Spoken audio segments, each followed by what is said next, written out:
Salut à tous, c'est Antoine Moreau. Si vous aimez les voitures, vous êtes au bon endroit.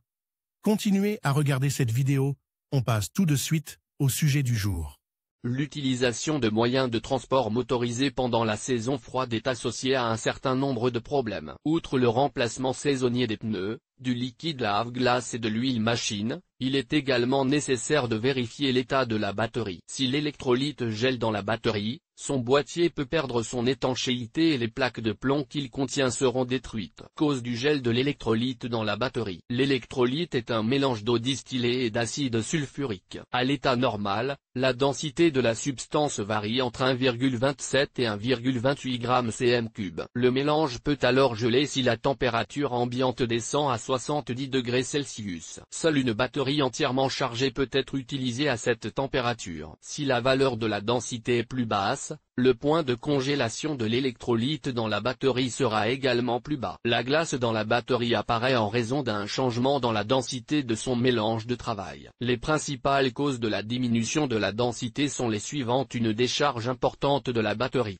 l'ajout trop fréquent d'eau. Lors du ravitaillement en eau, la composition de l'électrolyte peut perdre de la densité à des rythmes différents. Si sa concentration diminue en raison de l'évaporation, l'ajout de liquide permet de normaliser la densité. Si cette manipulation est répétée trop souvent en raison d'une défaillance de l'étanchéité de la batterie, l'ajout de liquide distillé peut entraîner une diminution importante de la densité de la composition de l'électrolyte, de sorte que la charge de la batterie ne durera pas longtemps. Une décharge importante de la batterie se produit non seulement en présence d'un grand nombre de consommateurs d'énergie, mais aussi lorsque la machine est à l'arrêt. Même les batteries en état de marche peuvent se décharger de 0,1 à 0,2% par jour. Le processus est plus intense à basse température, c'est pourquoi il est nécessaire de vérifier régulièrement le niveau de charge en hiver. En cas de gel, l'électrolyte augmente de volume, ce qui contribue souvent à la destruction du boîtier de la batterie. La pression des particules de glace sur les électrodes a également un effet négatif,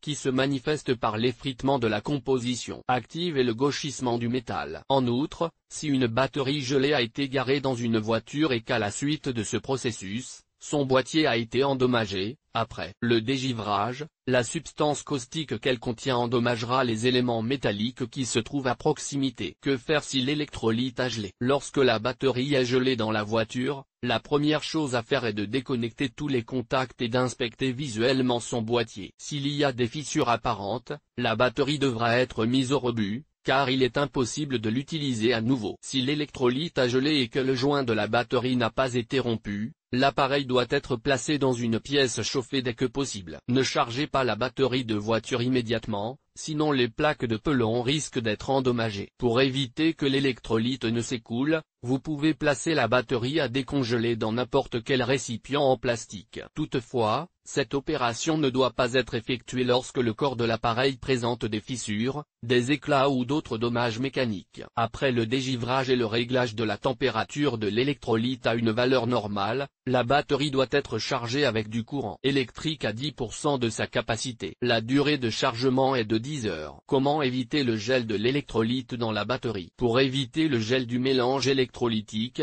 la batterie doit être rechargée à temps. Il est conseillé de vérifier la charge lorsque la voiture est rarement utilisée en hiver. Lors de trajets courts, la batterie n'a pas le temps de récupérer la capacité du générateur et le mélange d'électrolyte peut donc geler. En outre, le fait que les automobilistes utilisent souvent des sièges et des vitres chauffants en hiver contribue également à la décharge rapide de la batterie. Si la voiture est stockée dans un garage non chauffé en hiver, il est conseillé de placer la batterie dans un endroit chaud pendant les fortes gelées. En l'absence d'une telle possibilité de réduire l'intensité de la décharge de la batterie, déconnecter la masse. Conseils et recommandations. La raison la plus courante pour laquelle l'électrolyte de la batterie peut geler est un niveau de charge insuffisant. Il faut donc éviter de surcharger la batterie. En outre, les automobilistes doivent régulièrement vérifier l'état du mélange d'électrolyte dans chaque réservoir séparément. Parallèlement, il est nécessaire de surveiller l'efficacité et les performances de l'alternateur. Pour cela, il faut mesurer la tension fournie par l'alternateur à la batterie, Vérifiez systématiquement le relais du régulateur de tension, etc.